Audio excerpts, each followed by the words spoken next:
अस्सलामुअलैकुम, वेलकम है आपका नौरीन व्लॉग्स में। तो एक नई वीडियो की शुरुआत आप सभी के साथ। मैं ठीक ठाक, शुक्र अल्हम्दुलिल्लाह, और उम्मीद करती हूँ कि आप सब लोग भी ठीक होंगे, खैरियत से होंगे और सर्दी को फुल एंजॉय कर रहे होंगे जैसे कि कर रहे हैं जी हम। ना गैस है ना लाइट है, लेकिन सर्दी इतनी ज़्यादा है कि अपने अपने जो है बिस्तरों में सब पड़े हुए हैं। खाना खा लिया, थोड़ा काम ख़त्म कर लिया और भाग के अपने बिस्तर में वापस जी चले गए। बिल्कुल ऐसे लगता है जैसे ट्रेन में बैठे हुए हैं और अपनी अपनी जगह पर बैठ के दूसरे स्टेशन आने का इंतज़ार कर रहे हैं। सेम वही माहौल बना हुआ है। और मैंने नाश्ते के बाद टाइम से आज लाइट आ गई थी हमारी, शुक्र अल्हम्दुलिल्लाह। तो मैंने मशीन लगाई, कपड़े वगैरह धोए और उसके बाद मैं यासिन के साथ गई बाज़ार। और ये देख ले यासिन का हाल, पेट्रोल गाड़ी में डालने के बाद शीशी इधर उसने खाली, ये जो शीशी जिसको मैं बोल रही ना बोतल खाली, उसने इधर फेंक दिया जो कि मैंने उठानी थी वापसी की दफ़ा। और उसके बाद मैंने बाज़ार से लिया जी वाइपर, जो मेन चीज़ थी मेरी, जिसके मैं अपनी गलती से ना नुकसान कर बैठी थी, वो मैं आपको बाद में बताऊंगी। और बाद में मैंने यहाँ से ली चना चाट, जो कि मुझे इनकी इतनी, इस भाई की पसंद है ना, इतने मज़े की बनी होती है जिसका कोई हिसाब नहीं। और मैं जब भी बाज़ार आऊँ, अगर ये यहाँ पर हो, इनके पास चाट पड़ी हो मेरे हिस्से की, जो मेरे नसीब में होनी होती है, तब तो मैं ले लेती हूँ, लाजमी लेती हूँ। बहुत मज़े की होती है वैसे।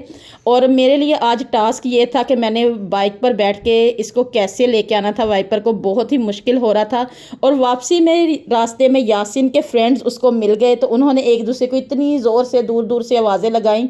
तो यहाँ पर यासिन ने फिर मुझे बताया कि मम्मा ये मेरे साथ पढ़ते हैं, तो ये देख लें जी, ये मैं वाइपर ख़रीद के, और ये पेट्रोल की खाली बोतल उठाकर ऊपर आ रही थी जी। और ये देख लें मेरे वाइपर का हाल, जो मेरे से ही गलती से ना, अच्छा भला, बहुत ही अच्छा था, बल्कि मुझे मिला भी इस जैसा नहीं है। दोबारा बाज़ार से देख लें आप कितना फ़र्क है। ये जो चीज़ मुझसे ख़राब हुई है ना, ऐसी मुझे दोबारा नहीं मिली। मैं इतनी शॉप्स पर गई हूँ ना कि मुझे सेम ऐसा ही मिले, क्योंकि ये इतना भारी था, जैसे कि हमारे घर का फ़र्श है थोड़ा सख्त वाला, और इस पर ये वाला हैवी वाइपर इतना अच्छा फिरता था कि बिल्कुल नीट और सूख जाता था एकदम फ़र्श। लेकिन क्या करूँ, गलती खुद से हुई है, तो बस अब भुगतना तो है ना मैंने। और ये है वो चना चाट जो अभी आपने देखा कि मैंने ख़रीदी है, और ये इतनी मज़े की थी। लेकिन मैंने तो वैसे अपने हिसाब से ना ये सिर्फ अपने लिए ही ली थी, क्योंकि मुझे ये पसंद है। तो मुझे ये होता है कि मैं ये ज़रूर खाऊं। तो फिर सब ने कहा कि हमने भी खानी है। तो यहाँ पर बच्चे बोल रहे थे कि इतनी सर्दी है मम्मा, तो आप माल्टे क्यों लेकर आई हो।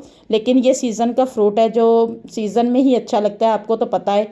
तो मैंने कहा कि ये भी चीज़ें जो है ना वो खाएं। तो घर में जब बच्चे ज़्यादा देर, अभी स्कूल से भी छुट्टियां थी और एकेडमी वगैरह भी ये नहीं जा रहे, तो बस यही होता है कि कुछ ना कुछ मुंह को ना चीज़ लगी रहे, खाते पीते रहें तो मज़ा आता है। वैसे सर्दी का मेन मज़ा खाने पीने में ही है। मैं आपको वैसे बताऊं, कौन कौन मेरी इस बात में ज़्यादा समझता है कि हकीकत है, मुझे तो लगता है कि सर्दी का मज़ा खाने पीने में ही आता है।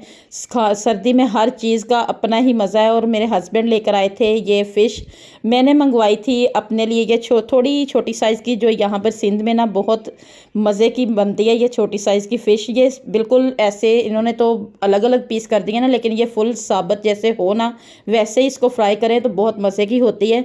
तो लेकिन उनको पसंद नहीं है छोटी, तो उन्होंने सिर्फ मेरे लिए वो लेकर आए और अपने लिए थोड़ी बड़ी साइज़ में लेकर आए हैं। तो इसको मैंने अभी लगाना है मसाला। और पानी इतना ज़्यादा ठंडा है कि मेरा दिल नहीं कर रहा था कि मैं पानी में हाथ डालूं, क्योंकि जब आपको पता है कि कपड़े धोकर इंसान फारिग हुआ हो ना, तो फिर यही होता है कि अब दोबारा पानी वाला काम ना करें। तो काम मेरे सारे आज पानी वाले ही थे।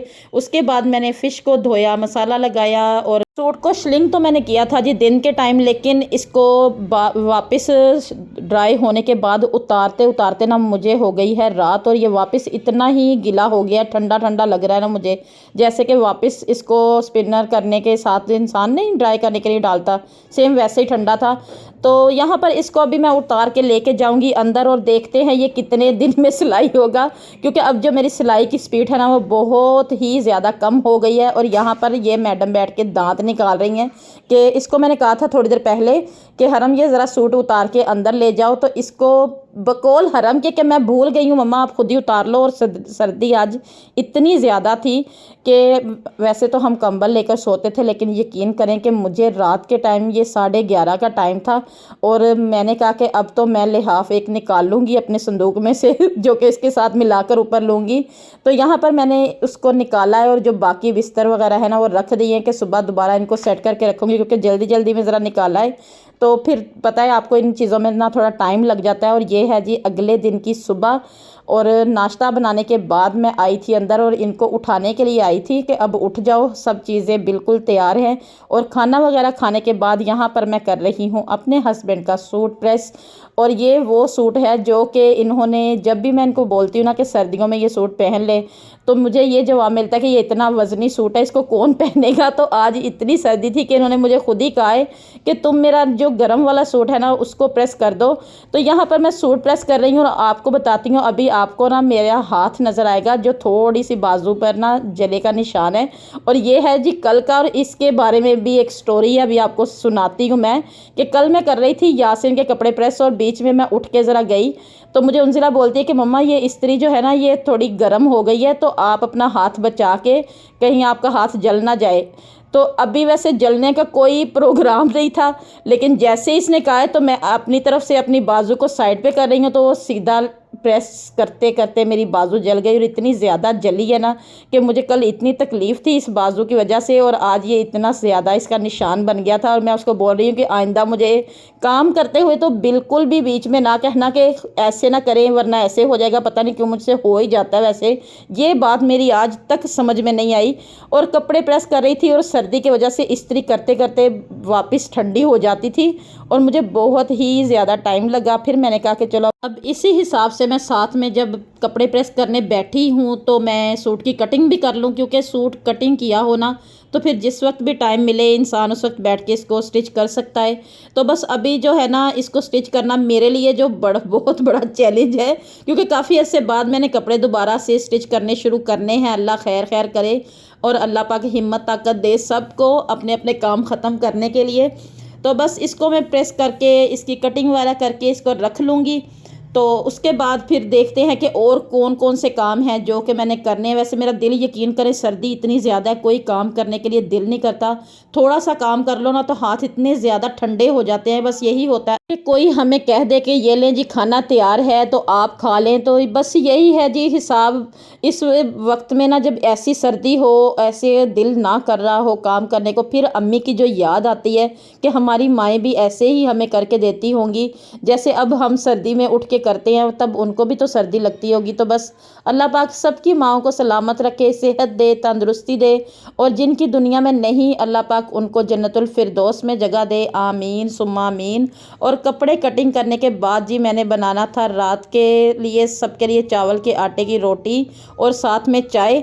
और चावल के आटे की रोटी ठंडे हाथ होने की वजह से ना मुझसे ही बार बार ख़राब हो रही थी, और ये दूसरी थी जो कि बीच में से थोड़ी ख़राब हो गई। तो मैंने कहा कि बस इतनी ही बहुत है, और नहीं दिखाती। बस यही जो है ना वीडियो में बहुत है, क्योंकि हाथ ठंडे थे तो मेरा हाथ लग के ही ना ये दोबारा टूट रही थी। तो मैंने कहा बस इतनी ही वीडियो इसकी जो है ना बहुत है। इसके बाद फिर मैंने वीडियो रात की बनाई नहीं। और ये 2024 में मेरा जो है ना वो पहला व्लॉग है, और उम्मीद करती हूँ कि ये 2024 जो है ना मेरे लिए बहुत ज़्यादा कामयाबियाँ लेकर आएगा इंशाल्लाह ताला। और खाना खाने के बाद ये रात का डिनर था वैसे हमारा, चावल के आटे की रोटी और साथ में चाय। और उसके बाद ये खा रही थी जी हरम मैडम अपनी रखी हुई चीज़ वाला शापर निकाल लाई थी कि मुझे ये चीज़ें खानी है। तो इसको हम सब मना कर रहे थे कि इस टाइम नहीं खाओ, इनको रख दो तो सुबह खा लेना। तो फिर उसने सबको एक एक खोल के दे दिया कि ये लो आप भी हम मेरे साथ खाओ, ताकि मुझे कोई ये ना कहे कि इस वक्त नहीं खाओ। तो ये बस इसका टेस्ट ऐसे ही है, कभी कोई चीज़ किस टाइम खानी है और कोई चीज़ किसी टाइम नहीं भी खानी। तो बस यहाँ पर यही पार्टी चल रही थी। और अब हो गई थी रात, और मुझे ये था कि मैं सो जाऊं, क्योंकि सुबह फिर जल्दी उठना होता है।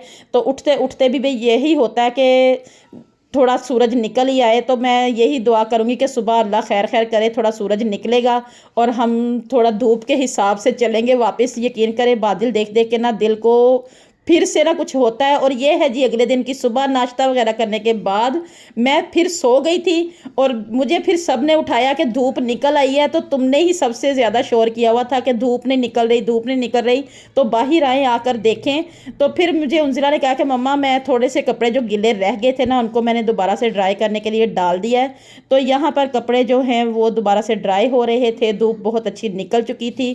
और अब मुझे दोपहर के लिए जो फ़िश को मैंने मसाला लगाया था उस दिन आपने शुरू में वीडियो में देखा ही होगा, उसको मैंने फ्राई करना है। और अब मैं करूँगी फ़िश वगैरह फ्राई और अपना काम वगैरह दोपहर के लंच का शुरू करती हूँ। और उम्मीद करती हूँ कि आपको मेरी वीडियो अच्छी लगी होगी। अगर आपको मेरी वीडियोज़ अच्छी लगी हैं तो मेरी वीडियो को लाइक करें, शेयर करें। और अगर अभी तक आपने मेरे चैनल को सब्सक्राइब नहीं किया तो प्लीज़ जाइए, जाके सबसे पहले मेरे चैनल को सब्सक्राइब करें और बेल आइकन तो ज़रूर प्रेस करें ताकि मेरी वीडियोज़ की नोटिफिकेशन सबसे पहले आपको मिले। अल्लाह हाफिज़।